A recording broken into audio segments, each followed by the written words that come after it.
Bro, that intro music is hitting. Hear Right? it. Where's it at? What's up, guys? It's BJ from Native Rods. I'm over here with my homie Mike from Hooked Up Bait Company. Tell me a little bit about yourself, man. How's it going, guys? It's Mike. I'm a bait shop owner out here in Matlacha, Florida. A little devastation island. We got flattened by Ian. That's for sure. 2003 and September 28th. I am a new shop owner. Opened the shop after the hurricane. So luckily, I wasn't a victim of the destruction in the location, but took advantage of destruction from previous owners of the shop, and it opened up an opportunity for me to open a bait shop in a magical little island that I've always loved and lived nearby. For sure, bro. For sure. So you do charters too, right? Yep. I am a Inshire guide. Before the hurricane, I was actually a full-time guide. That's all I did. Have a construction background, I've done a lot of stuff in construction and worked in construction my whole life. And I always dreamed of being a captain and doing what I love to do. And finally did it about almost 4 years ago, got into it and going on 4 years now. And I loved every second of it. And doing inshore and looking to expand to possibly get into doing some offshore in the near future. Hopefully, if gas prices come down and the economy. Right. Yeah. So today, man, I wanted to talk about trout. If you're down, I know that season's coming, and there's a lot of people that want to talk about some trout. And from my experience, that's something you know how to do. So I kind of want to see what's up with some trout. I definitely don't lack in the trout fishing. Trout fishing, something, obviously being a guide is always something that you want to really get under your belt and learn how to catch trout, because it's one of those fish that you can really count on the worst days. When you got wind conditions, rain, I mean, it really doesn't matter what conditions you got. There's very, very high chances that you can get out there and still get a trout. Trout are one of those fish that you can definitely count on. So you got to make sure that you have that in your hat to pull out on days when it's tough to get snook and redfish and they're not cooperating. You want to make sure that you can get your customers on fish. So I really mastered the art of getting trout on the boat, and it's just a good fun time for kids. I've always said when I have the charters that it creates a lifetime fisherman when you have those 30 to 60 fish days catching trout. Bro, I know me. I mean, I love big snook and tarpon. That's my thing. But when I have those trout days, when we go and we catch 30, 40 trout in a day, dude, it's something. It brings back the little kid in me. You know what I mean? I go back to 10 years old, slamming trout and, got slime and guts all over my shirt and, everything. But it definitely brings out the kid in you, man. And I get what you're saying about it creating, a lifetime of, memories and everything else, because it does with me, definitely. So like let's say I'm brand new to fishing. I don't know anything about trout, right? I don't have a boat. But I hear all these people talking about trout. What is my like my first setup, like all the way down to the rod and reel, right? Like do I use a 6/0 Senator, or what's my setup for trout if I'm brand new? I've always said that the lighter the better with almost any fish. I mean, when you're fishing, even for certain fish, saying to be safe, I mean, you don't want to run like a 7-foot 4,000 to catch if you're trying to catch 100+ pound tarpon. Obviously, last it'd be the time of your life. Yeah. For the fish's sake, While it lasted, it's not really safe. You don't want to fight that fish and have a 8-hour battle where you're wearing that fish down and creating shark bait. So yeah. With that, the lighter that you go, I would say a perfect trout setup would be a 2,000 to 3,000 on a 7 foot medium light action. You can even go even light medium. Really depends on how you like to fish them. If you're fishing artificial, if you're fishing bobber and float, if you're doing popping corks with shrimp underneath them, or if you're running jig heads with soft plastics. I mean, Mhm. there's so many different ways that you can fish for trout that are different. But I would say the light to medium action 25, 2,000 to 3,000 reel, around that range would be perfect. My favorite way to set up, even with a lure and jig head, is the old popping cork. You get a nice popping cork with a 3 to 4 foot leader underneath it, and you can put a artificial shrimp, DOA shrimp. You can put a paddle tail with a jig head. You can put a shrimp, pilcher in the summertime when they're eating on pilchers and they're not eating shrimp as much. That would be a prime setup that I would definitely tell you to start with. What do you think about like braid? You think like 10 pound braid is a good place to start? 10 to 15 pound braid, absolutely. As anybody knows, if you guys are new to fishing, a lot of people come from up north, and the first thing you ask them, being a bait shop owner, obviously, or even just a captain, being a guide, there's always those questions that the people ask. They always want to know what kind of line, and the biggest question is, how deep is it? Yeah, yeah, yeah, yeah. When you're on the boat, they're always curious about how deep it is. But the as far as the line, the lighter you go, the better casting you get. I would say 10 to 15 braid on a 2500 would be perfect. Yeah, definitely. So my thought process of it is like what I like to do. I like 7.6 rod so I can cast a little bit further. But like you said, like medium light, 10 pound braid, 2,500, and then like 20 pound leader. You know what I mean? How do you feel about leader? Oh, there's a lot of discrepancy with people that say that fluorocarbon, man. Fluorocarbon's a big thing. I think it's kind of a hype. Fluorocarbon is, twice the amount of money. Yeah. Really been no other research. There are a couple of groups that claim that they've done more research than anybody, because nobody's really done any research to the differences of fluorocarbon versus mono. I mean, fishing's been something that people have been doing for hundreds of years. Fluorocarbon's not been around for that long. It's just something that I think that's been thrown in, and that's my personal opinion. I use just regular mono for the cost efficiency of how much I use and how much I fish and how much of the leaders we use. Definitely. I just use regular mono, and I would say 20 pound is perfect, but guiding, it's a little bit different. Yeah. Guiding is a whole different ball game than just recreational fishing. When you've got 2 to 6 people fishing on the boat and they're catching fish one after another, uh, Hmm. that longevity. So I go up to about a 30, Yeah. never above 30, but 30 is my perfect number. Yeah. That allows that leader to stay strong enough, long enough when we're catching fish and those good days come. When you set up and you go to head out in the morning, you don't know what kind of day exactly it's going to be. It could be one of those 60 to 100 fish days, and it could be one of those slower days where you're catching 20 and the 15 of those 20 you caught in the last hour of fishing. So you want to be prepared always. I always just set up with 30, and that's my magic number there. So I know like with us, like being a little bit more experienced in it, right? We'll drop down weight because of knowing how to fight the fish, right?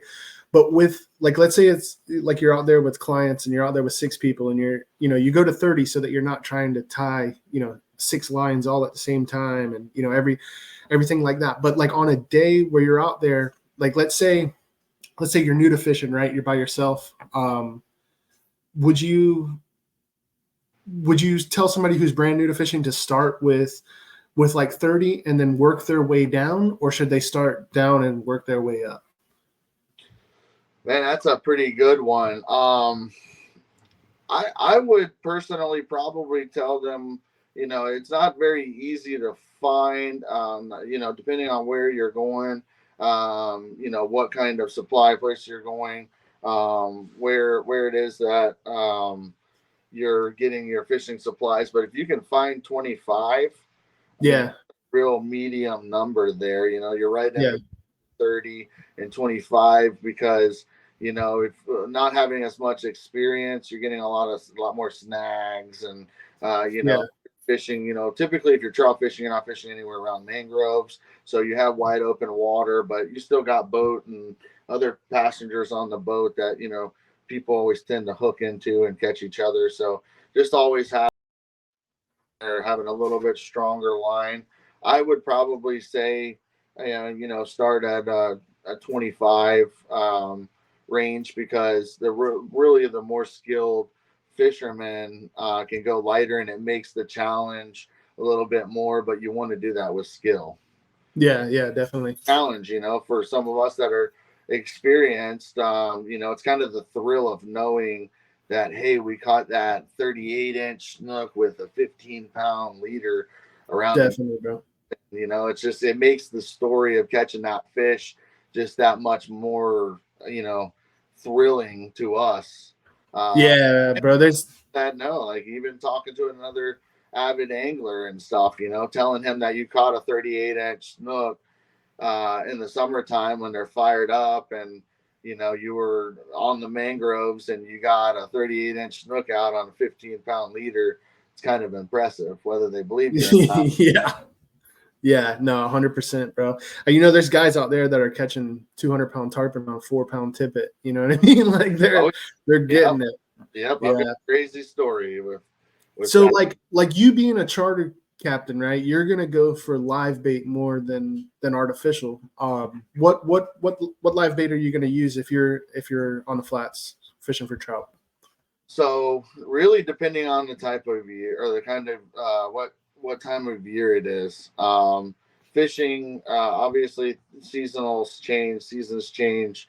A lot of people that come down here from up north and speak of Florida, they say that we don't have seasons and we don't have change here, but we have a lot of change, man. Definitely. A lot of seasonal change. We may not get yellow leaves, but there is a lot of change with our ecosystem and stuff, that with temperatures, winter. I mean, when you're in subtropical area and your average temperature is 90 to 100 degrees 80% to 90% of the year, and then you have a couple months out of the year where it gets down into the 30s and 40s, that's a major change for fish. Yeah, definitely. So certain times of year would typically depend on that. In the wintertime, we don't have bait as much in here. The water temperatures drop, the bait pushes offshore. They go for deeper water. They push off in to stay a little bit warmer, because the shallower waters tend to get really lower in temperature. From that temperature change, it gets really affected. Our live bait, as far as with pinfish and pilchers, greenbacks, and stuff like that, really slim down in the wintertime, and the shrimp tend to come out. About shrimp or shrimping, and even being an avid angler, fishing throughout the year. When you go to the bait shops and in the wintertime, you got these shrimp that are just huge. Mondo. Yeah. Shrimp that are the size of your hand in the wintertime, versus the summer that everybody complains. It's almost like the people that don't fish enough, that don't realize that the seasons change and the shrimp change with the seasons. They think that the bait shop owners have control of that. Like they we buy the cheap ones, right? We buy the small ones.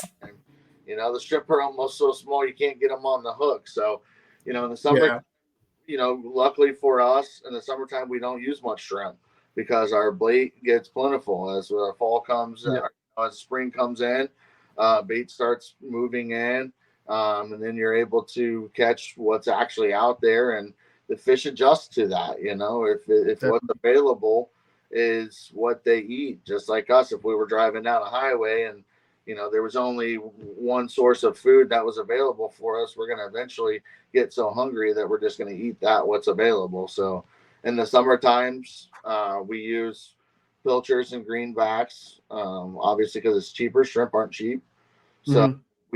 we use the greenbacks and what's readily available in the waters. So I would use pilchers, greenbacks, even small pinfish. Uh, Yeah. the In the summertime for them, Yep. and Yep. then winter time I would do shrimp. Yep. So that brings up a good point, man. You were talking about how like where the bait is and what time of year it is and where it is and things like that, right? There's kind of like a common understanding that trout like grass flats, right? A lot of people probably know that and know why, but if you were to talk to somebody who didn't, why would I find trout in grass flat? It's funny, man. You say that a lot of people would, but a lot of people don't know. They've never fished. Down here. A lot of people that come down here that even want to move down here, they have no clue as to why trout like grass. Uh, Yeah. you tell somebody that if you want to catch trout, that's the type of fishing you want to look for grass flats. You want to look for grassy bottom, and they'd have no rhyme or reason why that is behind that. And the reason for that is because the grass flats are a structure. The grass creates a structure for hiding grounds for those for that prey. Uh, Hmm. they tend to use the grass flats to hide to be able to stay away from their predators. Okay. Straight down in the grounds during the day. They get on those grass flats at night and they eat off of stuff on the grass that grows on the grass. So they tend to stick close to where they can get food during the day, um, or during the night when they get out, and then during the day they bury down in the grass in between or in down into the dirt and in between the grass and kind of keep their eyes poked up and stay hidden for the day so that their daily predators don't find them. Same thing with crabs.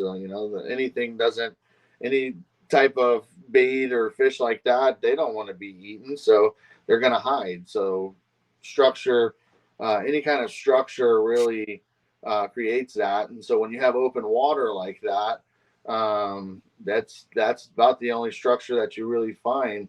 Besides, there's oysters, you have rock beds, you have land, there's mangroves that are structure as well. But when you have open water like that, grass is the main structure that we have, and the prey use that for structure to hide. So if I'm out there the first time, right, and I came down from, let's say, Michigan. I want to fish. Don't have a guide. Can't find a guide, or maybe don't have the money to get a guide. And I came to the Southwest Florida area. Where could I drive my vehicle to and hop out, maybe wade or something like that, like so that I could get trout from basically not having a boat. You know what I mean?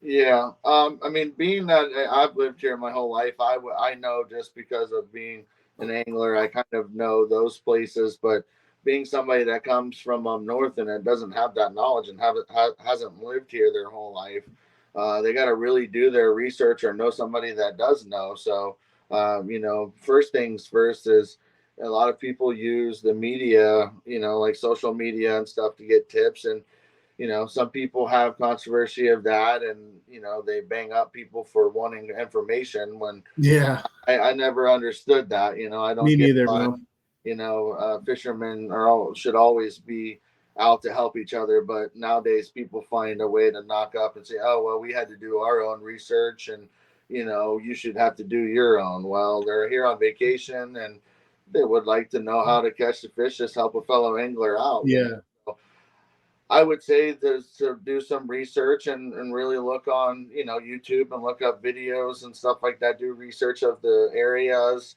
around here. Find a local guide. Maybe call a couple of them and ask some questions. Sometimes you don't get the best responses, but you guys see mine. I am shop owner, charter captain, and I give a lot of information out. People have questions. and I'm willing to help. So if you find that guy, try to get the information out of it. But right now, I would say, just to give information out right now, Sanibel is a good location going across the Sanibel Causeway. Uh, Mm-hmm. Things are changed from the hurricane. Things have washed out. A lot of sand has washed out. So a lot of the demographic bottom has changed in areas. But for the most part, Sanibel going across the causeway on the ocean side has grass, and on the bay side has a lot more grass. So anywhere in the Sanibel Causeway area, you can pull over off there, wade, Yeah. and so you want to get out to about 3 to 4 feet of water before you start really fishing for those, and try to do your best to find those grass areas. Sanibel would be one if you're in the Pine Island area. Tarpon Point or Tarpon Lodge in Pine Island, Pineland Marina. Mm-hmm. Pretty good kayak ramp right there, right before Pineland Marina. That's a really good popular area for kayakers that get out in that open area, because it gives them, very opening area with salt, or with the grass flats. And then nearby, there's quite a few islands there. And, when we have islands, you got structure. So Mm-hmm. those mangroves, those islands that you can get to by kayak, or, you know, technically on a medium tide, you can really walk to those islands. I wouldn't Yep. recommend, but grass starts pretty near from there. So if you don't have a kayak and you're just waiting and you're looking to catch some trout, those would be two areas that I would definitely recommend. Even Bokeelia, Yeah. go out to Bokeelia Pier. Out there, there's a fishing pier that is surrounded by grass. Mm-hmm. Can catch some trout off of there. It's not the most typical thing to catch out there. Mm-hmm. Do wade out from there. There's no law against wading out from there around that pier. You can wade out to waist deep water there, and there's a pretty good grass flat that's out there that you can get on trout, and even pompano certain times of year, and stuff like that. So those would be a few areas that I would definitely recommend. So basically, I'm not going to be fishing docks. I'm not going to be fishing canals. I'm going to be looking more for like a bay estuary type of thing, right? Oh yeah. You definitely want to look for open bay areas. You're Like you said, you're not going to want to go up into any canals, or even a deep pier off the beach, or Mm-hmm. the beach, to try to catch trout, because it's going to be sandy. Any sandy areas like that, I mean, you're not typically going to catch trout. You can catch sugar trout. Yeah. There's sugar trout that is a type of trout, but Yeah. not a speckled sea trout. Speckled sea trout you're going to find in more grassy areas, and not that you won't catch them in passes, because they do move. They move with bait, they chase bait. Mm-hmm. So there are chances that you're going to hook up with trout through passes on bridges and stuff like that go from one estuary to another, or a pass that goes from an ocean to a bay area.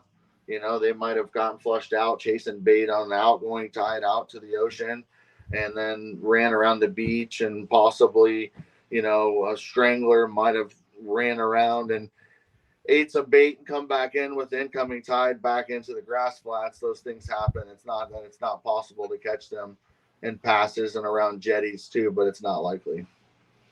Dude, I know we're talking about trout and all that, but you said something that triggered me for a second, man. As a bait shop owner myself, and you're one, this is something that we can like come together and talk about and understand like on a different level. But like, I want to just let everybody out there know that's out there wanting to ask questions to bait shops and stuff like that. If you walk into a bait shop and you ask them, "Hey, what's the best spot around here to catch snook?" and they tell you, "I don't know," or any answer like that, don't spend your money with them people. Like they're not there for the right reasons, man. There's so many shops that a lot of people come and they either come to retire and they're like, I want to open up a bait shop in Florida and know nothing about the area and anything like that, which more power to them, the more bait shops, the better. But when you walk into those bait shops where it's just people are just rude for no reason,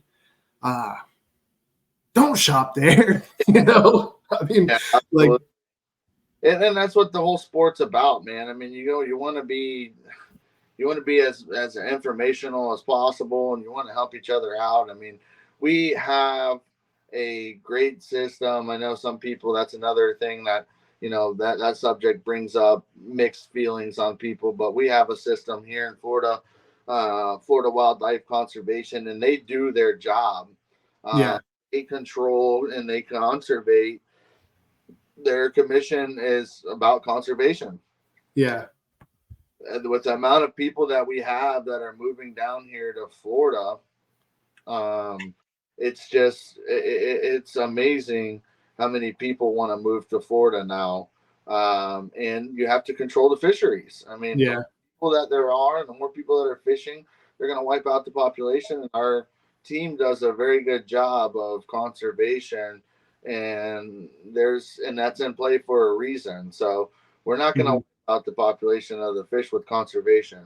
So to try to help somebody out, give them some information on how to catch some fish, or don't want to give up your spots, or that was my spot, or any of that. That's just not the kind of people that you really want to seek information from, or even spend your money, like you said, on tackle, because they're in it for the money. Some people just are opportunists, and they see that they can make money off of other people over their sports or their hobbies or something like that, and they don't have a true interest in that hobby to help you kind of guide you become a better angler. Then the best thing is to turn around, walk out, and go to the next shop. uh, yeah, Guarantee you there's shops here in Lee County with owners that will give you information and give you the best. And there are some that are very nice, and they'll help you in the best way they can, and they're not necessarily themselves big fishermen. But I would say for the most part, most of the bait shop owners are actual anglers and love the sport and love to share the sport, and would have no problem really yeah. guiding you as they can. So let's get back to the trout, man. We got a 2,000 to 3,000 size reel, 7 to 7.6 medium light rod, like fast action, be able to cast. We got 10-pound braid, and we got 25 pound leader. Um, for live bait, are you using a popping cork or no popping cork? So it depends on chartering. Again, you're asking. I'm a guide. Personally, what I would do if I was fishing on my own, artificial is one way to go for me personally. Artificial, so that you don't have to worry about, constantly putting, the whole deal about getting bait. I mean, you're spending a lot of part of your morning going to get bait, and then getting bait, and keeping the bait alive, and changing the bait out. The fish hits it. You got to put another bait on. Artificial is just more go, go, go, go, get fish, catch, 10 to 12 fish on one bait, and not have to change it out. That's my style. Personally, if I was going out, I would do, a lot more artificial. But if I was doing live with charter, or if I was to lead somebody that's just starting to fish, I would definitely recommend live bait for a beginner, somebody that's just starting their angling skills and trying to learn the ropes of where to fish, how to fish, what time to fish. I would definitely recommend live bait. Popping cork is a lot easier. For one, trout really are attracted to the popping, the noise, the attraction of you actually skipping that popping cork on top of the water. Fish are very curious. They hear that. They think that, there's another fish eating. So curiosity killed the cat, so the fish go over to that noise, and they're curious, like, oh, there's another fish eating. There's got to be food around here. So, they hear that, and it attracts them to it. So you got a bonus there. You're bringing a fish to your popping cork, to your bait, and then they see the bait underneath it, and it helps you kind of hone in your skills as well, having that bobber and seeing it disappear. You Mm-hmm. set the hook, so when you're Yeah, it lights up the excitement. exactly, I mean, I've been fishing my whole life. I started at a real young age, now guiding. I've taken hundreds of people, fishing, and I've got their first fish and the most amount of fish in the day, and it still doesn't matter, man. Yeah, no. I can go out with a popping cork and have the time of my life catching trout, 50 trout in a day, and it don't matter if a single one of them was over 20 inches. Yeah, no, for sure. For sure. I know I'm the same way. On hooks, man, I feel like a 2-aught Demon Perfect Circle is hard to beat, but what do you think? Circle hooks, I mean, again, that's personal preference. I think somebody that's starting out as a new angler, depending on what kind of background you come from fishing, Mhm. you get a lot of clients that are, they come from up north and they're bass fishermen. So, they're coming from a background of fishing where they're used to setting hooks. The bass Yeah.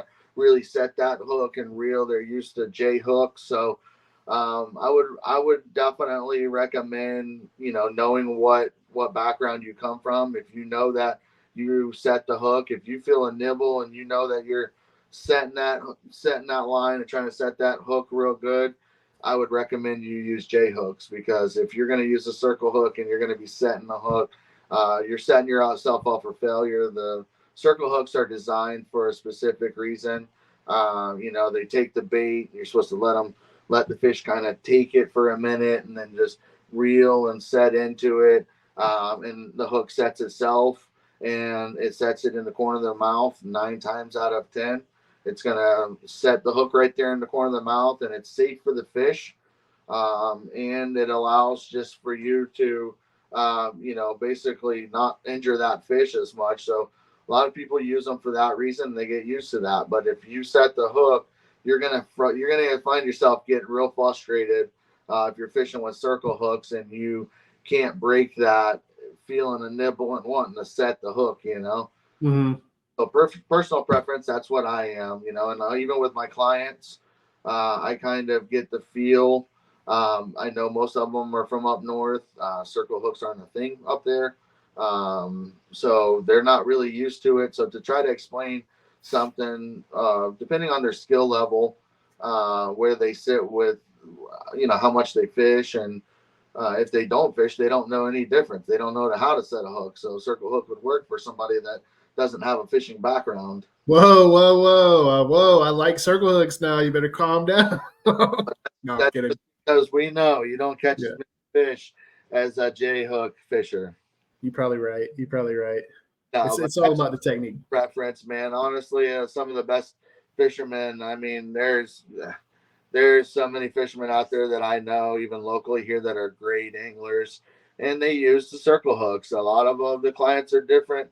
A lot of captains are different. I have a lot of friends that are captains, and I know captains. A lot of them use circle hooks.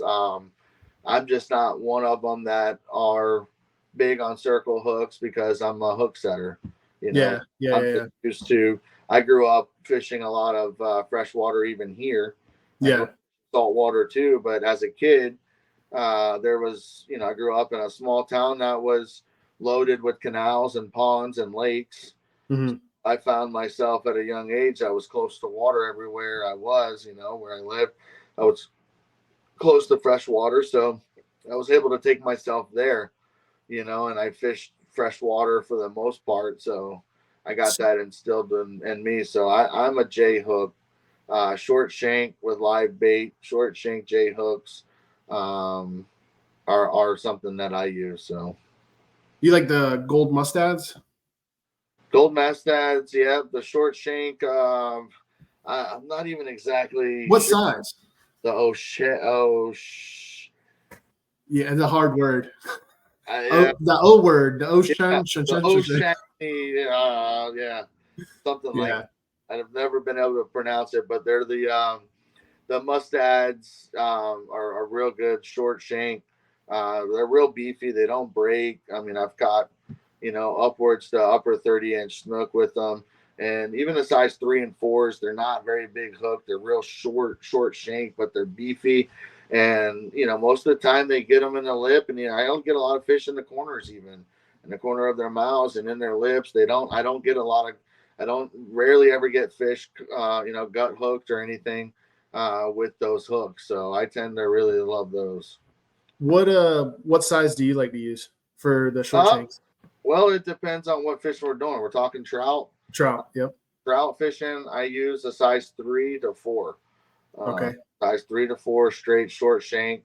And that goes with both ways you're fishing. If you're fishing with shrimp, or if you're fishing with white bait, linear Hmm. light bait, pinfish, anything, that short shank, it's less metal. They don't see it. It doesn't stick out as much. Um, the short shank serves a real good purpose in the wintertime when the shrimp get a lot bigger.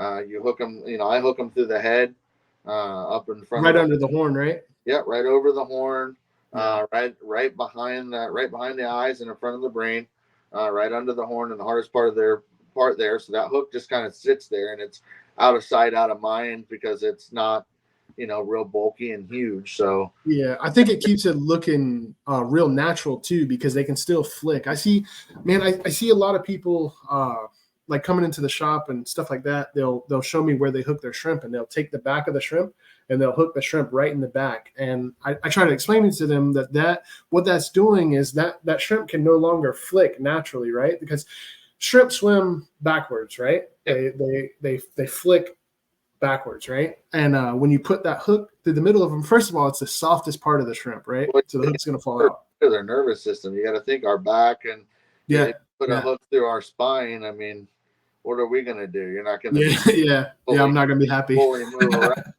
You might going to be squirming, doing a lot of squirming, but no flipping, and you're not going to be able to naturally, act. I've seen some crazy hook sets. Again, being a captain and a guide with people that come from all over the United States with all different backgrounds of fishing. I've seen some funky ways of hooking shrimp, man. But Yeah, oh there's a yeah, couple ways that work, and it all depends on different kind of fishing. Again, we're yeah. trout, naturally with that hook set up there on the head there. It doesn't put weight on their tail because another good way, the hard part on their tail, there's a short part right behind or right in front of the tail that is a real hard part, and going right Hmm. across that on the tail is another good way to hook them. But that's if you're snapper fishing and they're trying to chew the back off of it and Yep. leaving you just the head. But we're talking trout here, so my trout way is right on the head, man. It works every time. So we got the live bait thing figured out. If I want to step up to trout fishing, right? I mean, artificial trout fishing. My thought is 100%. The gulp shrimp. I think that is the best trout bait as far as artificial goes. But that's just my opinion. And owning a bait company, I still say that gulp is a trout monster, bro. What would you say? On a popping cork, I'm sure that most people, if anybody's on here that really knows and fishes and is an avid angler down here. If you've come from up north, you may not know it as much, but Gulp has it, and it's called Deadly Combo for a reason. Yeah. Deadly DOA. Combo, Yeah. free Yep. rig DOA shrimp that comes with shrimp and a 3 to 4 foot leader and a Yep. pop cork with plastic rattles on it that give it extra noise for when you're popping that popping cork. It makes a little bit more noise than a regular popping cork, and it's a deadly combo, man. Yeah, dude. My grandpa, being from here, his whole life too. He told me that they used to call popping corks Yankee rigs because it was what all the people from up north would bring down, and they would use them down here. And he said when they started using them, it changed their mind. It wasn't a Yankee rig no more. It was a good setup.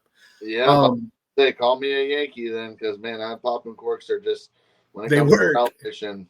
Yeah, they work, bro. They I they know a lot really of do people actually fish them up in Louisiana area and even here. for Uh, redfish. I know captains, and I know a lot of people that actually fish redfish with popping corks. Yeah, definitely, It's not definitely. it's not my style, but there are people and they catch them. They catch them with it. So with the trout thing artificial, would you throw jig head, or would you do like a weedless setup, or how would you do it? Well, there's multiple different ways. I mean, to be honest with you, trout are just, they're not very picky fish, man. They're not really Yeah. picky. They're hungry. They're hungry. They're going to eat almost anything. I mean, it's funny, we're talking about the popping corks. Sometimes they try eating the popping corks. Yeah. Oh yeah. Absolutely. Absolutely. I've done enough trout fishing in my life that I've seen it time and time again. And, it's just wild. You'll be popping the cork and it seems to them as if it's an injured fish.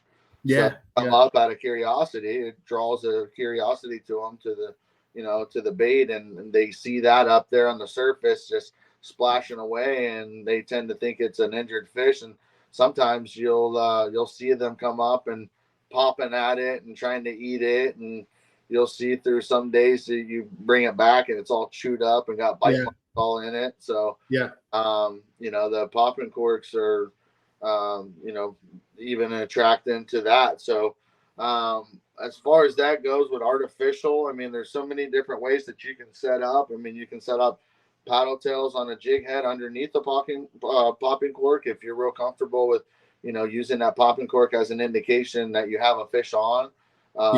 If you're real new to fishing and you need that assistance to knowing exactly, when you have a fish and you lean on that cork telling you, because a lot of people grow up as bobber fishing. Yeah. They're Yeah. a bobber fisherman, Yep. that popping cork also serves as a bobber and an indication that you have a fish. So fishing a jig head underneath that with a paddle tail or even a fluke, Mm-hmm.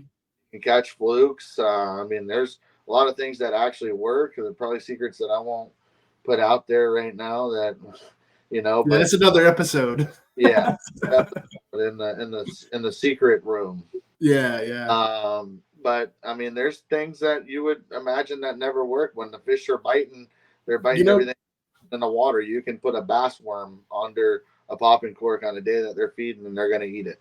absolutely, man. You were talking about them hitting the popping cork. I know a lot of guys that will take Zaraspook or the juniors, and they'll take the back treble hook off and put a leader off of that and use that front treble hook on that Zaraspook and do a popping cork, but the cork is the actual Zaraspook. Pretty cool little setup. So with the artificial thing, you got like on your jig heads and things like that. Is there a hard plastic lure that you would go for if you had to? So again, timing is of the essence of everything with fishing. Got your times, your seasons, your time of days, tides, and everything that come together to make it for a perfect fishing day. So just with experience, as far as with a hard plastic, with trout, early morning, top water, Definitely. use the head and spooks, spook juniors, anything top water. I mean, there's a few other Rapala, mirror lure. There's a few of them that make top water action, hard plastic lures that will all work. There are some that work better than others, but there's a lot behind people thinking that one lure is better than another, and some of them are, but it's the action and how you use those lures as well.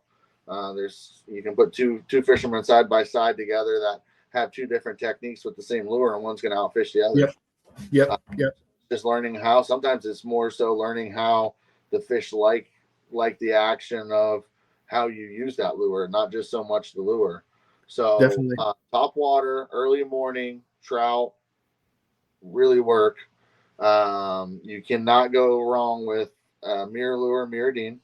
Yep. Mirrodine will work. A twitch bait, so it's considered a twitch bait. Shallow running. They have a little bit deeper running ones, and then mirror lure also has a top water one, subsurface. Yeah. Any one of those, depending on temperatures, on what time of year it is going to dictate which one you're going to use, which time of year, and how hot and where you're at, what depth of water, where the fish are. But those hard plastics, you can definitely use. I mean, trout even hit spoons. Gold spoons. Oh yeah. They absolutely gold spoons. So with the we got bait, we got rod reel set up. We got a little bit about the grass and stuff like that and where to fish. What water depth are you going to find these things in? So again, goes with I think when you ask me that, the first thing I think of is what time of year are we in? So let's say right now we're in Redtober. You know, the reds are popping up, the trout are popping up. What water depth are we using as the temperatures slowly start to drop and as we're coming into the fall and the water temperatures are dropping, as our humidity is starting to finally, like this week, dropping a little bit. I know you don't, because you're not in Florida right now. Yeah, up in North Carolina, if y'all don't know, freezing to death. I'm inside of the house with a jacket on. Yeah. Yeah, exactly. Yeah. This time of year coming into the fall, water temperatures are starting to drop a little bit. So our fish are going into a feeding frenzy. The water temperature is slowly starting to drop just a little bit as we're getting this late rain, and it's not quite as hot, and we're getting these, cool fronts coming in. Typically, even year round, pretty close to range, anywhere from 3 to 5 feet of water is going to be your magic number for trout. Yeah. Sometimes you can find them in 6. Sometimes they'll be in 6 feet of water, but I typically never will fish any more than 6 feet of water if I'm fishing for trout. So magic number, I would say 3 to 5. There's some times of the year, and we can get into detail on another podcast and further detail of what time of year. Sometimes they get a little bit shallower, trying to get warm water, like in the winter times. Some people think, well, when there's less water, sometimes they go deeper because the water is a little bit warmer. But in cases where you have real shallow water and our estuaries the way they are. Oh, we lost them. Hold on 1 second, guys. Let's see if we can get them to bring back up. Hold on. We're going to pause it real quick. I'm going to give them a call, see if we can get them back on.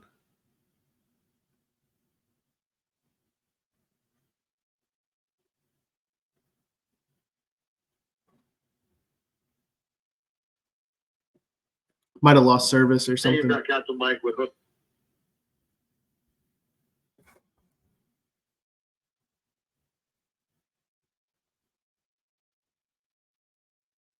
Hey, you've got Captain. Wonder if his phone died.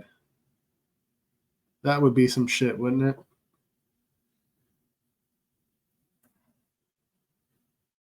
We'll give it a second. Maybe he's trying to find a charger. Hey, he's back. What happened? Come on, get on the stage. There you go. He's back. What happened, man? The phone. You act like this is your first podcast or something. Oh yeah. Right. It gave me the warning. It gave me the warning that it was 20%, I thought, but it must have died real quick. Yeah, that last 19% was quick, huh? All right. So I don't remember where we were. I paused it so we didn't lose anything. But I think we were talking about water depth, right? Yeah. So this time of year, like I said, I would never typically, even all year round, 3 to 5.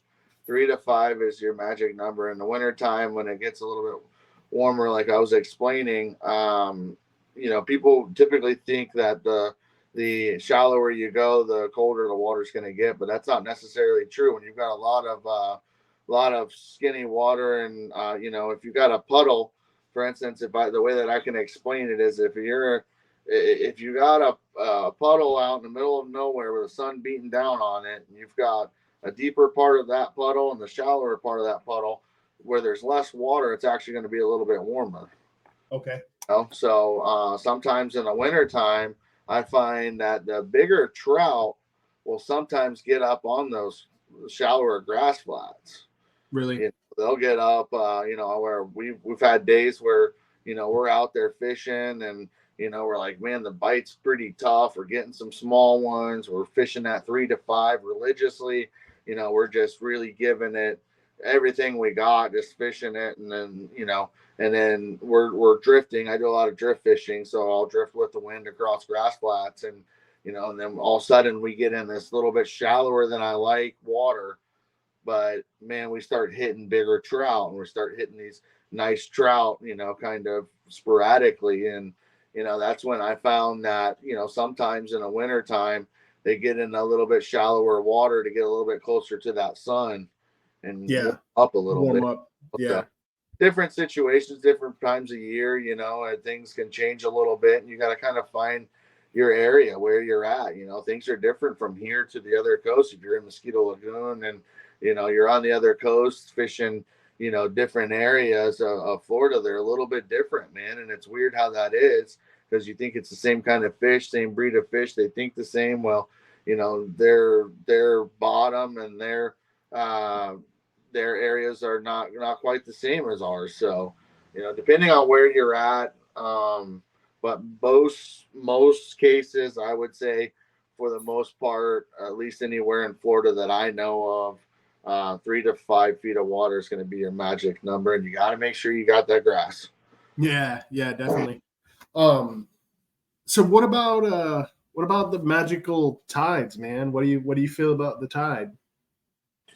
So tides, I mean, that's another subject that a lot of people, have their differences on. There's always being around it, and being around fishermen, and being a fisherman even before owning a shop, or being a guide or anything like that.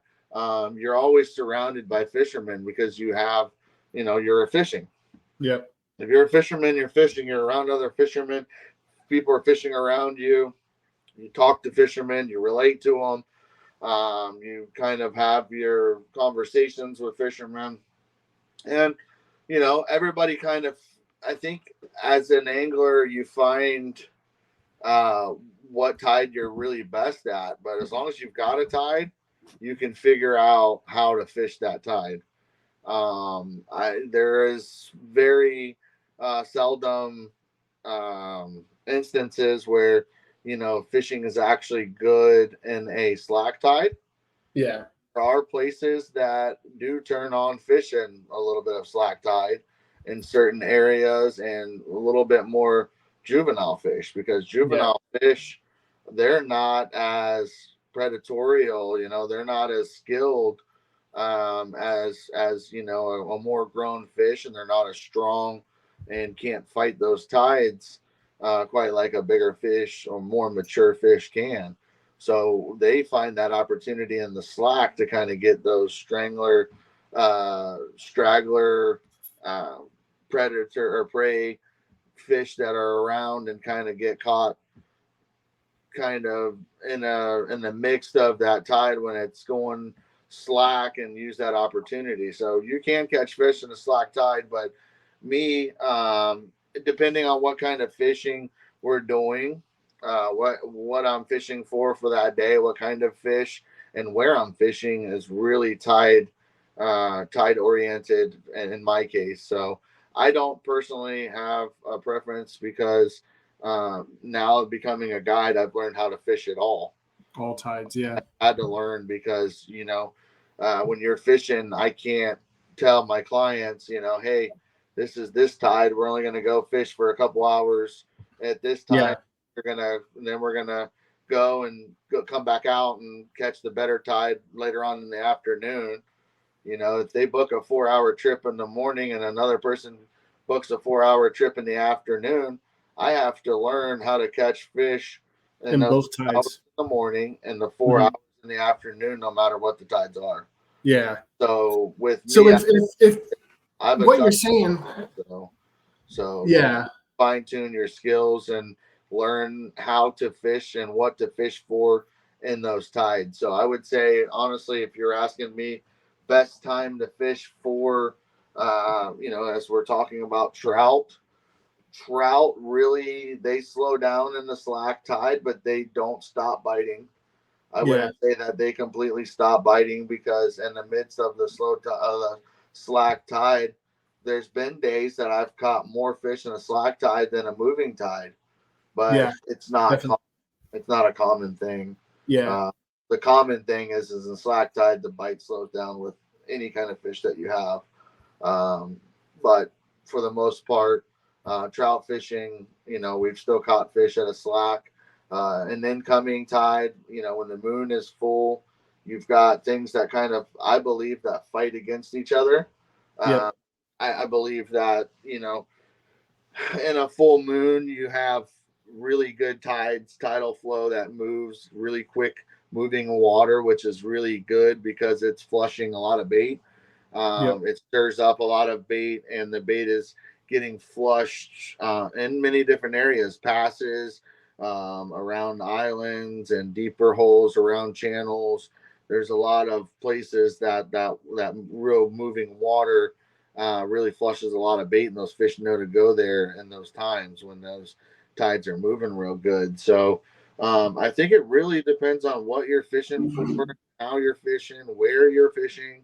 For instance, like on an incoming tide versus an outgoing tide and a pass, there to me is not that much of a difference as long as the water is moving. Mm-hmm. The bait is going to get washed in the bay or out of the bay. Either way the tide is going, it's Yep. going to be getting flushed and it's going to hit that same area. So Yep. you have an area, a body of water, such as a pass, and you have a bay on the inside and you have the ocean on the outside. That bait that was once and the high tide got flushed into the bay, on the outgoing tide is going to get flushed out and go out of that same pass, right? Yeah. So the bait's going to come out of that pass and go through that pass. That fish knows that that bait's going to get flushed through there. That same bait that goes out to the ocean now on the incoming tide is going to get flushed back into it. So as long as you have that moving tide in a certain area, on a strong incoming and a strong outgoing, sometimes you have a stronger ingoing than a stronger outgoing. So, chances are that if the stronger outgoing than the incoming, you're going to catch a little bit more fish on the outgoing. Yeah. Yeah. So I think that's just really depends on where you're fishing, what you're fishing for, and how you're fishing. So, yeah, no, that makes sense. So being from Southwest Florida, we know about it, but not everybody knows about it. The way that the wind comes from the east and the current will come from the west, right? Well, we always have this wind blowing one way, current going the other way, right? You don't know which way you're going. You look down at the water and you're like, am I going left or am I going right? Like, what's going on? Yeah. You have to like put something on the water and watch it go, right? So when you're in those situations where the tide and the wind are going two different directions, right? It kind of makes it hard to fish things like topwater unless you position yourself right with the boat. To position yourself right with the wind and with the current. But if somebody didn't know, and let's say you're sitting at Bokeelia at the grass flats by like Mundungo Rocks, right? You're sitting in a channel that runs east and west, right? The tide's going out to the west and the wind's blowing from the east to the west. How are you going to position yourself? So, man, that just sounded like I went Around the world, right? getting tested as a captain again, trying to pass my exams here. Right. So in a situation like that, you have to find. Obviously, there's going to be a water break. Yeah. From the tide itself. Yep. With the wind position, is not going to affect what's happening below the water, obviously. Yep. It's affecting what's happening on the surface of the water, right? Mm-hmm. So you have to find that perfect where your boat, depending on kind of what boat you have, if you have a deep draft boat, more shallow drafting boat, you kind of really have to find yourself and know your boat, which is very important to know how your boat operates in those situations. But I would find myself using the wind to my advantage because you're going to get more control or be more. I don't know how to explain it, but the wind is definitely further cast. It's going to control your boat more than the actual tide itself. For instance, if you've got a tidal flow, the wind, depending on how windy it is that day, if it's windier than the tide is strong, you're going to blow with the wind versus the tide, but Yep. it's going to have resistance against each other. So you got to almost find that perfect spot where the tide's moving, those fish are staging, and use the wind to your advantage, that you stay just far enough to where you can fish that and not spook them. So if it was I had a little bit of experience on a boat, but I didn't really know about that. Do you think like the best thing for me to do is find a spot that looks fishy? I think there's fish there, and kind of throw the anchor overboard and see where the boat goes. Oh yeah, absolutely. Yeah. Anchor, but depending on that situation, I mean, if you're gonna be in a pass, Mm-hmm. where there's a lot of boat traffic, Yeah. I've always said you can't ever trust another boater. You don't No. know. You Especially have not down no here. idea how much experience that person on that boat has. You have Mm-hmm. no idea if they've been, drinking all day at the beach and just Yeah. got in the wheel. You just never know those situations. So you always got to be, definitely aware of your surroundings and be careful with where you set yourself up in a boat. Because if you anchor up in a pass where that current's rushing really good, you're not going to be able to quickly pull that anchor up and move to get out of somebody else's way that doesn't know what they're doing. Especially if you're by yourself. Yeah. So being in those situations, I mean, you got to really be careful with what you do. I mean, when you got a lot of tide and wind like that, sometimes it's best that those aren't days that you really fish. Yeah. you know, No, definitely. so that being experienced, I would definitely, just out of my own honest opinion, if you're not experienced and you're in a situation like that, you got to find better days to really, to fish, and then let your experience build to learning those things. So always be careful with the situations that you put yourself into, because wind and weather can kick up real quick when you're on a boat. Yeah. On that note, we need to start a petition that says that everybody that drives a boat needs to do the boater safety course. Yeah. Yes, absolutely. That's been something Right. I think that we both have been kind of been against, that you never understand. As long as you were born before September of 1988, you do not need Yeah. a motor safeties class. So Yep. a 70-year-old man that's never driven a boat has more rights to drive a Good. no experience, can buy the biggest boat he wants and go out and operate it, rather than somebody that's been on boats their whole life. And Yep. just because they were born in September 12th of Yeah. 9, they're not allowed to operate a vessel without the safety course. Yeah. The Yeah. driver's, you have to have a driver's license and go through tests to learn how to operate that. I mean, it's still a vehicle on water, and it's actually more dangerous because it doesn't have brakes. 100%. Yep. And it don't turn the way that a car turns or nothing Nope, like that. So, absolutely. um, so we got spots, we got gear, we got artificial, we got live bait. So now stepping up to like the more like advanced angler, right? Um, Somebody that really wants to get on trout, that's not just finding the grass flat and and just going from there. But what things does that experienced angler look for to find trout? I mean, it'll help the new guys too. But what is what's the thing that you look for as a captain, right? When you're fishing a new spot, what's the thing that you look for, um, that you could pass on to people who don't necessarily know exactly what to look for trout? So something that I've found, and depending on, just like, if you're just talking about trout, period, uh, Yeah. as an overall, just catching like more variety, or not variety, but just more quantity of fish or Mhm. quality of fish. Yeah. I believe there's different things that you can look for. If you're looking for quality of fish, I've found a little bit deeper water with different bait.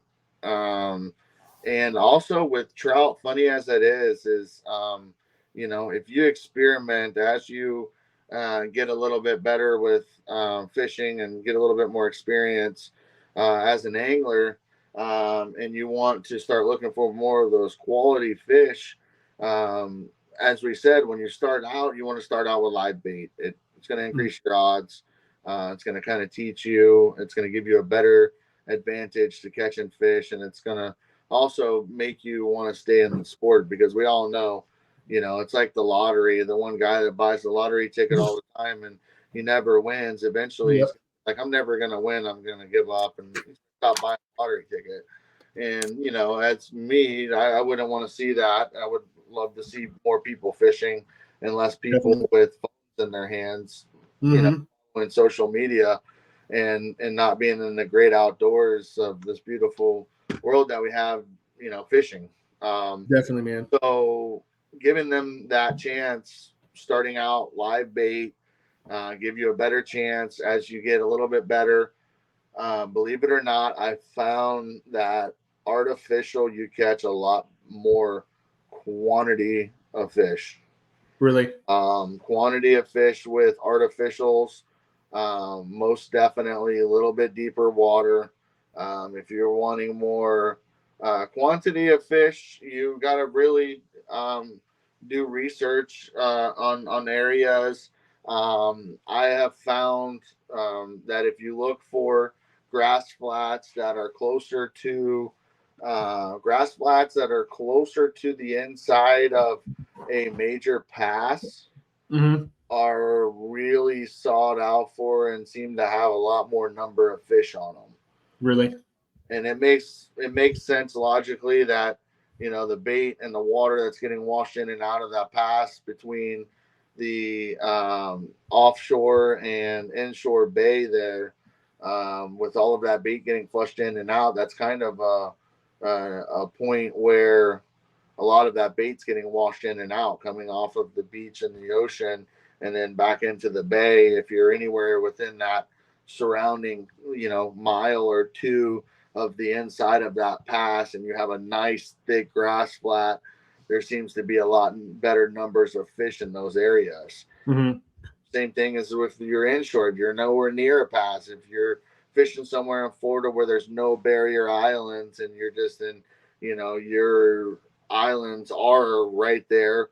Pine Island, specifically where we're from, we have barrier islands, and then we have islands like within those islands, Yeah. within barrier islands. So we have a unique estuary where, um, our fishing is different than other places in Florida. So we can use those to our advantage. For if you're fishing in places that don't have those passes, you have to figure out water movement around or close to those big structures. And when I say those big structures, saying islands, uh, Mm-hmm.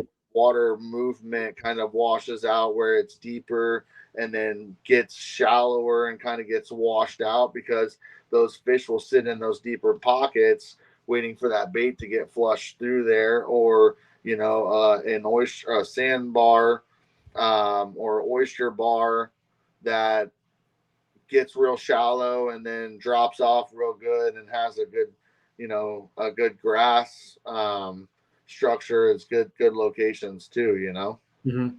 I know. I was telling somebody the other day. Actually, we were talking about trout, and I was telling them that me and you have in the past, like went out, used some shrimp to catch ladyfish, cut up the ladyfish to catch redfish, right? And then the next thing you got a gator trout smacking that ladyfish chunk, 3-4 inch ladyfish chunk off the bottom, And I used to think it was a fluke, but I don't think that it is. I think that trout eat dead bait too, Yeah, as funny as it is, because they're such a predatory fish, they're like Mm-hmm. snook. Most people that don't know, because they've never tried it, because they would never think it, because snook are such predators. Yep. I mean, they're ambushal fish. Like, they absolutely love. I mean, if you really fish, over all the years that I've fished, I used to be obsessed with snook fishing. Uh, Yep. I got obsessed with snook fishing until I caught so many thousands of them that I was just almost just tired of it, that I Yeah. really could care less to catch another snook again. As sadly as that sounds, but that's how obsessed I was with it. And trying to figure that out. And once you figure out how those fish think and how they eat, they are Mm-hmm. ambushal predators, man. They love the chase. Like they Yeah. will chase bait. They want that thing live. They can sit and look at a shrimp that is not like, let's say it's a fully live shrimp in its face, but it's just wiggling its feet, just staying in place. It is going to sit there and stare at it until it flips backwards, trying to take off from it. And it's like a light bulb that will set off and triggers their brain to attack that. Get Because it right. Yeah. That's a perfect explanation of the popping cork and why the popping cork works so well. You know what I mean? absolutely, and that's why I say, that trout are predatorial. I mean, they are, I wouldn't say quite as ambushal as as snook, but they are, man. I mean, think about it. When you catch a trout and you hook that trout, what are they doing the whole time you reel in? They're Yeah. shaking their head and thrashing Yeah. more than a snook does. They're Yep. constantly on that thrash trying to spit that hook. And it's not just because, oh heck, I got something in my mouth. They're Yep. they're aggressive. Yep. They're Yep. aggressive fish. Definitely. We got a couple episodes in the works. I know a lot of the snook community, including us. I know I have a way that I like to catch big snook, and we've proved that point multiple times. And we're gonna drop the gates and let the gates open on the big snook soon. We are on a future episode, but the redfish too. We need to do the redfish podcast about the same thing because redfish are pretty similar to trout in a lot of ways. But so with if I'm going trout fishing, what's some bycatches that I can expect fishing with the setups and the ways that we talked about fishing? What's some other things that I can expect to catch? So I really love this one. That's a good question because, man, again, chartering, it just changes the whole game of trout fishing. Because the typical trout fisherman, if you are, an avid angler and you fish for trout, and that's just the type of fishing that you do, which I would not say is the majority of anglers. I Yeah, don't people go out just to trout fish all day. Uh, definitely. they go out to get trout because trout are readily available and will, nearly almost every day bite, and they're Yeah. good. They're they're very fair table food. Uh, Yep. so people go out for trout you know, to get some table fare. Yep. Get table fare, and they get it rather quickly, and then they go on to fishing for other fish. So they get that Yeah. promised meal. I think people go Yep. out, they get that promised meal, they fish for them for a little while, and then they go on to fishing for other things. Well, as a guide, when you're doing it all the time, you're fishing every day doing that. You see and spend a lot more time on the water, and with anybody or anything with anglers, the more time that you spend on the water, the more things that you see and the more things that will happen on the. Hmm. I've seen a lot of things happen that are just unbelievable with popping corks, Yeah. uh, popping corks, fishing for trout, man. Yeah. We've had sharks, multiple different species of Mhm. sharks, come up and try to eat the bobbers uh, Yep.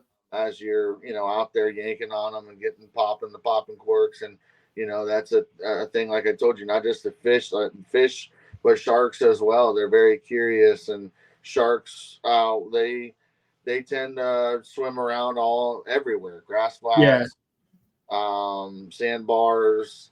They circle around oyster bars. They just kind of are the lost puppy, just wandering around the ocean looking for dead and looking for, anything that they can eat.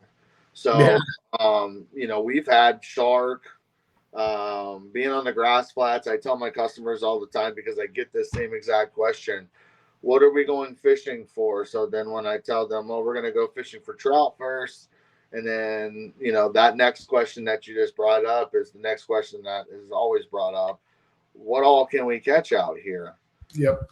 Well, for most part, again, being in Pine Island Sound where we fish and where I live, um, I think it's, for the most part, anywhere else is the same thing as well. Tampa Bay, or if you're in Mosquito Lagoon, or anywhere around Florida where there's bays. Yep. I think it's pretty much the same, but you have the opportunity to catch a lot of things. Snook, redfish are not really in that group of Yeah. fish that you have a chance to, because it's very rare that you have a singled out snook, or even a group of snook or anything come across the grass flat. So those would be excluded in that. Redfish, it is a chance that, depending if you're close to an island or in between a couple islands on a grass flat, that there are redfish that go wandering, the wander redfish that will come along. That Yeah. is seen, and that is a possibility, but not something that's common again. But the most common things that I would say on the grass flats that you could find would be ladyfish. Okay. You have your chance, obviously, always at your catfish. There are mangrove snapper that you can catch on the grass flats. Yep. There's always a chance at either permit or pompano. Mm-hmm. Those typically sometimes will be a species. Like I said, it's not a major common thing, but it will happen. It could happen. You're going to catch shark. You can catch bluefish. Um, Spanish mackerel, or something Mm-hmm. else. Or Spanish mackerel, you get a little bit deeper water. You get around sand patches where it's a little bit patchy and less grass. You're able to also catch certain times of year in Pine Island Sound here around the sand patches that are sand patches and deep holes that are here on our grass flats. They hold Mm-hmm. tarpon. Yeah.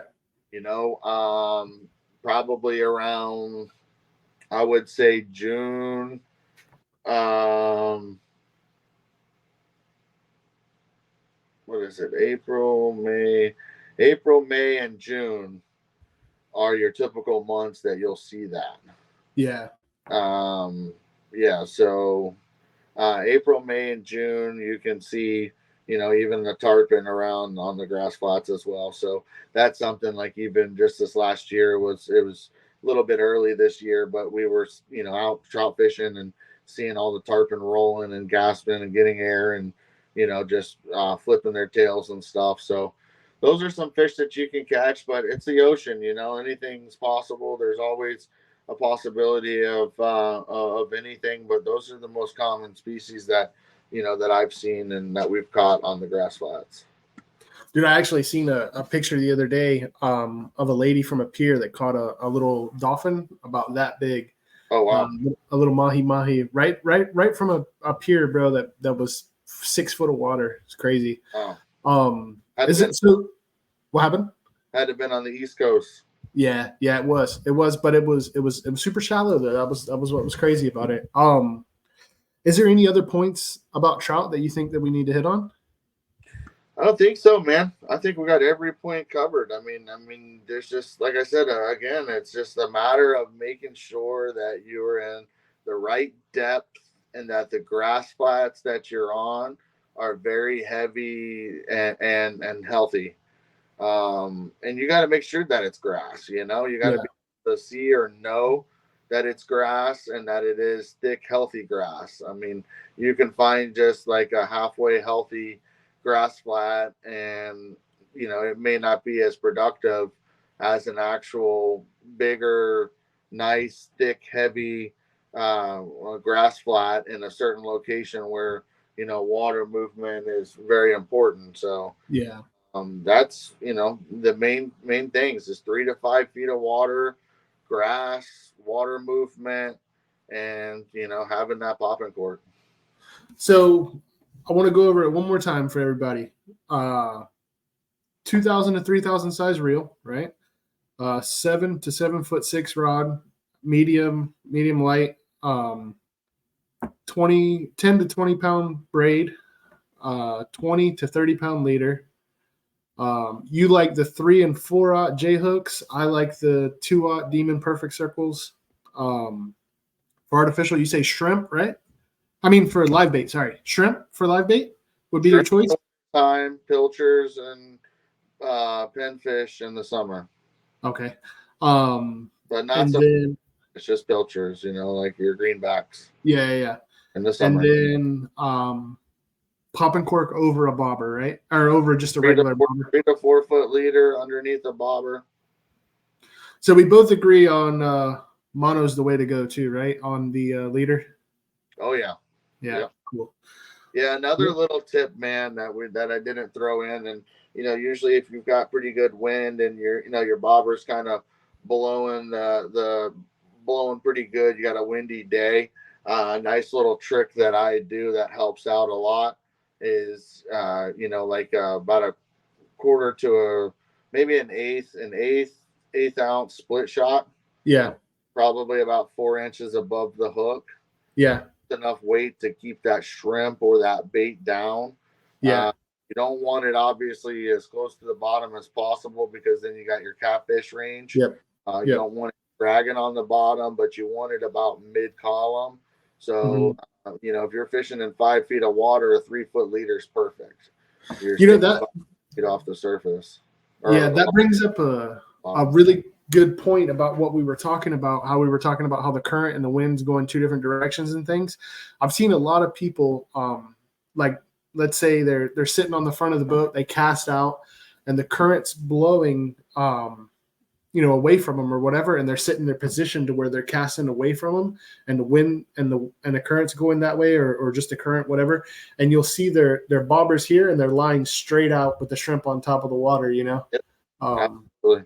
Yep. So that weight is definitely what keeps it down. And there's also another trick with like moving water as far as like river water.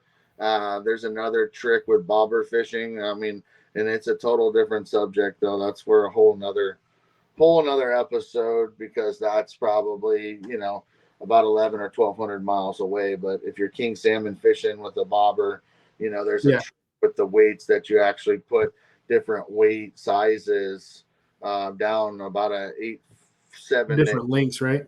Yeah, 7 to 8 foot leader underneath a bobber, which is not necessarily a pop and cork, but just a bobber.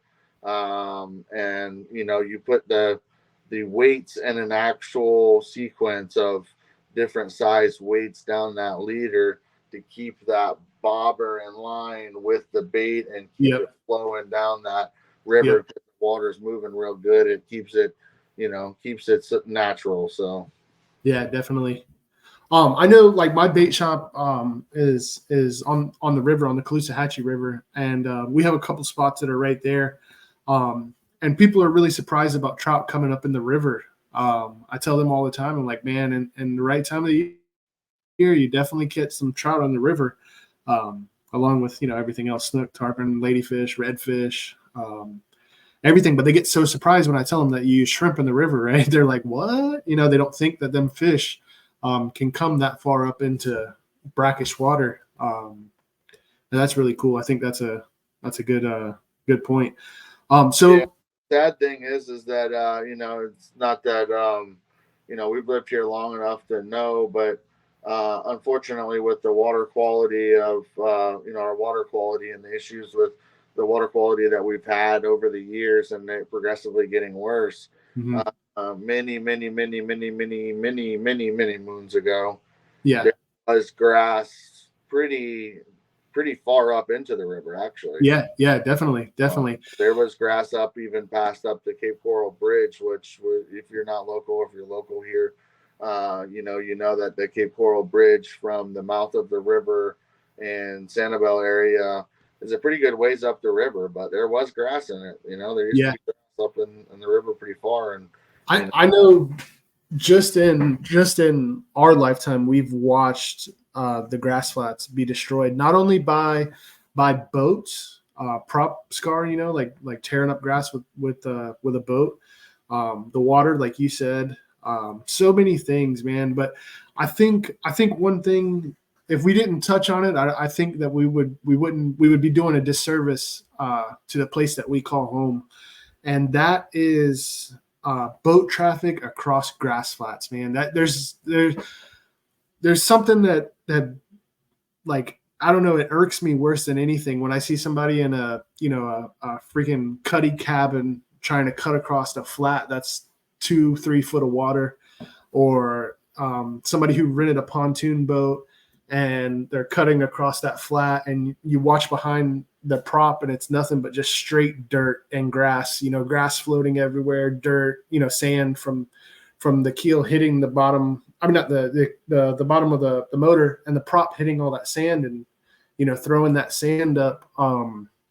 What's something, as somebody who's a captain themselves as well, what is a piece of advice that you could give to somebody who's new to boating on this grass flats, catching these trout that we love so much? There's a couple of different things, and I wouldn't want to mislead or, try to have anybody that is, watching this podcast or ever sees this video to think any otherwise, that just because I'm a captain and I'm a guide, I would say hire a guide because I want you to hire me and give me the business and I want to take your money. That's not what it's about. But it is a very good idea to always, if you are financially, able to, Mm-hmm. hire a guide. Yeah. Hire a guide, whether you want to learn how to fish or operate the waters. If you hire the right guide, he will do both. Yeah. You pay us good enough that, if it's a quality, reputable captain, and you find the right one, he will give you pointers on how to operate a vessel, and Mm-hmm. also to do your research, and even call multiple of the fishing guides or any guide services and see if they offer, which I offer, a operate hire for captain. Uh, Yeah. we operate your vessel, and for a fraction of the cost of a fishing charter, we will Yeah. operate your vessel with your equipment and your fuel costs, just for a fee that is half the amount of a fishing charter. And we would gladly come out and operate your vessel with you and show you how to operate your vessel in the waterways here. So that would be one way that I would definitely recommend. And Yeah. also do some research. The boater safety class is a is one step as well. Learning how to operate a vessel and having the boater safety class does teach you certain things, but it doesn't necessarily teach you how to operate the channels and where shallow water is and where shallow water is not. So Mm-hmm. getting getting an updated GPS system that shows depth of water and really researching and learning how to read those GPS systems is another. Yeah. Uh, and also just, or even a map. If you're real old school and you are not really technically advanced enough to use, a GPS system, because they get pretty complicated They nowadays. do. They're They pretty, do. they're pretty tough to use, man. It's like these cell Yeah. phones nowadays. I mean, they're very technical, and sometimes they can be kind of hard to operate and use Mm-hmm. if you're not aware how to use them. So if you're that chart type guy where you got to open, if you're a book or a newspaper guy, and you need to see it on paper, get a local map. Mm-hmm. Map that shows readings of depth of water and where the channels are, to get Mm-hmm. an idea before you go out and you operate your vessel. Do your due diligence and research those channels, and so that you have a better idea of where you're operating through there, because there are Yeah. a lot of grass flats that are damaged because of that. And I'm sure that there's also even a system that you can get on your motor, your outboard itself. There's skeg protectors, prop protectors that Mm-hmm. you put on the boat that would probably also help as well. So there's a few different steps and things that I think you can do to do your part in, keeping our grass flats nice and lively and good for the future fisheries. Yeah, no, definitely, man. I think I've heard a lot of people say, oh, it's not going to hurt the grass, it'll regrow or whatever. But I know, like me and you have flown the drone over like grass flats, and it looks like I don't even know what you would call it. It looks like a highway with a bunch of intersections where the grass is just plate of spaghetti. Yeah, it does. It's Sometimes exactly. in certain areas it's so bad it looks like little spaghetti noodles all around. Yeah. It looks like you just took a blob of spaghetti noodles and threw it down on earth. Yeah, man. And the bad thing about it is, I know, like for guys like us, when I see people do that, I want to strangle them. But then at the same time, I'm like, we don't give them the education, and we don't make the education mandatory, and we don't. It's not something that's promoted, man. It's not something that's like, I mean, you'll find like PVC pipe in oyster bars, right? And I don't think that, they're going to spend the money to put signs all over the grass flats like, hey, this is a foot of water, stay out. But at the same time, some people aren't even educated enough or even have the sense to know, even when somebody does a homemade marker like that where they do a PVC on that, they look at that PVC and it's almost like some people it attracts them to that. Like, oh, yeah. Let's go over here and drive. Oh, what's that marked? Is that a really good fishing hole that's marked? Yep. So I think that's not the proper way. But for people that do know and have been on the water long enough, as us growing up on the water and being on the boats our whole lives, we know as locals what that is. But that doesn't mean that the people that have moved down here that lived up north or live here half the time or only come here in the wintertime and boat around know exactly what that is. Yeah. And it's, I mean, I hate to beat it up, man, but it's a serious thing. We do things like we take the plastic straws off of the beach and Sanibel and stuff like that, which is great. But at the same time, we neglect a lot of other things, that have the same amount of damage. And I think one of the big things for what I would like personally for like this podcast is to make sure that, in every podcast, as annoying as it is, if one person hears us out about, like prop scar, for instance, if one person hears that and thinks, hey, well, my motor sticks like 2 foot down from the back of my boat, this water is about 2 foot deep, something's going to go wrong. And it changes one person. It might change, 3 or 4, or, hopefully more. But, that's definitely an important part about trout fishing, man. Because if we ain't got no grass, we ain't got no trout. Absolutely. Another big thing just to touch on quick, and I see we're up to a pretty lengthy podcast here, but we're learning all about trout, baby. We're learning from the trout daddy, bro. Yeah, right. So, but another thing to touch on, just besides prop scarring, which is very important. More importantly, is chemical. Man, the chemical warfare we're in with Roundup and pesticides, and be careful, we might get canceled. If you live anywhere near water, using Roundup, herbicides or pesticides or anything like that are not natural really take a toll on our water. They kill the reefs, they kill the grass, they kill the ecosystem itself. Yeah. Chemicals. So that's just something also to think about if you can influence somebody that if it's your grandparents, your parents, or if it's your friends that live on a canal or live on the water that lead to the ocean, and that they use pesticides, try to persuade them in a more natural resource, because that's really killing our waterways. Yeah. So I think we nailed the trout thing, man. I think we learned some stuff about trouts. Hopefully taught some people a few things about trout and trout fishing and how to catch a bunch of them. To talk, It's huh? there's so many other fish to talk about still. Oh yeah, no, they're coming.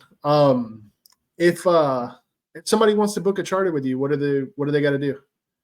All right, if you guys are local or if you're in another area, feel free to call me. My personal cell phone number directly to me, Captain Mike, is 239-810-6262. That is my cell phone number. You can directly book with me there, or you can go onto my website. You go onto Google.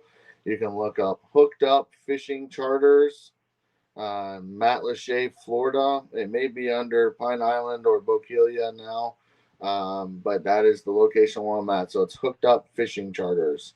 And Cool, man. Cool. Bearded Captain Mike. And right. And I just want to let y'all know, man, this guy doesn't just catch trout.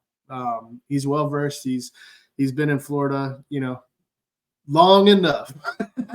He grew up here. I've been with BJ when he's caught some of his personal best fish, and many of them. Yeah, when y'all see all them pictures of them 40-inch reds, Mike landed them. Yeah, when you see the big snook and in the dark, that me and Mike are gonna let that secret go. And it hurts me to do it, but I'm dropping the gates, bro. I want to teach people how to catch big snook, because I've talked to so many people that are like, oh, my biggest snook's 30 inches, and I'm like, what are you using for bait? And they're like, oh, shrimp and a 3-inch cow DOA, and we're gonna open it up and we're gonna teach some people how to catch them. 9-inch, no live bait needed, with a half-ounce jig head or yep. Or yeah, we're gonna put all that to rest and show some people how to catch some big snook. But so if they're in the area and they want to go to a bait shop where they can get that that 7.6 rod, that that 2,500 size reel, start to finish, what's your bait shop? Where you at? All right, guys. So we're Hooked Up Bait Company. We're right here in Matlacha, Florida. The address is actually 4630 Pine Island Northwest, Matlacha, Florida. And guys, don't forget about BJ's shop either. He's telling us about my shop. But if you're up in the river, where are you? Yeah, man. My shop is 13016 Palm Beach Boulevard, Fort Myers, Florida, 33905. It's called Native Bait and Tackle. We do custom rods, custom baits, anything you can think of. On that side of it, we do it. We specialize in snook, tarpon, peacock bass. That's our bread and butter. But we do custom rods for just about anything. I've shipped rods to Michigan, Hawaii, everywhere you could think of. So yeah, man. With that being said, if somebody wants to get into trout fishing cheaply, just to kind of put it out there and let them know what their budget would be for cheap rod, cheap reel, cheap bait bucket, cheap bait, you think that they're looking at spending maybe $80 to $100 or something, they could get into it? I think with a shoreline package set up, obviously you don't really want to start spending money too much in a sport that you don't know that you're going to love and do for more than a week or even more than 2 or 3 times. I think it would be safe to say that you could probably get set up for 200 or less with a pretty package, because having a live bait, you obviously want your bait bucket, your aerator, your batteries. You're gonna want your rod with your reel set up, a decent setup. You're looking at, depending on if you want to go name brand, you're still, let's just say, safely under $100 for a good rod reel setup with your Power Pro or preferred braid line on there. You're under $100, so I would safely say with another $100 you could get you a handful of little artificials and a little tackle box together with some necessities and some accessories and some stuff to catch you some trout. Definitely, man. All right. Well, Well, I think we killed it. I think if there was a mic to drop, I think we could drop it. But yeah, man, y'all stay aware. We're gonna drop some knowledge coming soon. I know we got a podcast coming up about redfish. We got one coming up about tarpon, and y'all know that is my favorite fish to catch. So I'm going to drop some big knowledge on the tarpon, and we got some big knowledge on the big snook too, man. Mike is a great redfish dude too, man. That's Mike's favorite fish. Me and him go back and forth on it all the time. But tarpon is my thing, but that dude loves redfish, and he's got a lot of knowledge on redfish too, and that one's coming up too, man. So y'all stay in it and check us out. If you want to get some custom rods, you know where to go. Native Bait. Wait a minute. Whoa. Yeah. Native Bait and Tackle, right? Or Hooked Up Bait Co. You can go to the store. You can check them out in person. A provider. Yeah. Or you can go to nativerods.com. Yeah, we'll get you right, man. Y'all have a good one. Here. What happened? And you can also get some of that fresh gear. Yeah, definitely. You can get some swag, some Florida shirts, some hats. That good apparel over there on the Native Rods there. Get some custom apparel while you're catching those PBLs. Right. I mean, dude, where else can you get a Michelob Ultra rod or a Twisted Tea rod or wherever, you got to get it right. But all right, man, I think we killed it. All right, guys, y'all stay good and you catch them up. See y'all boys later. We'll see you.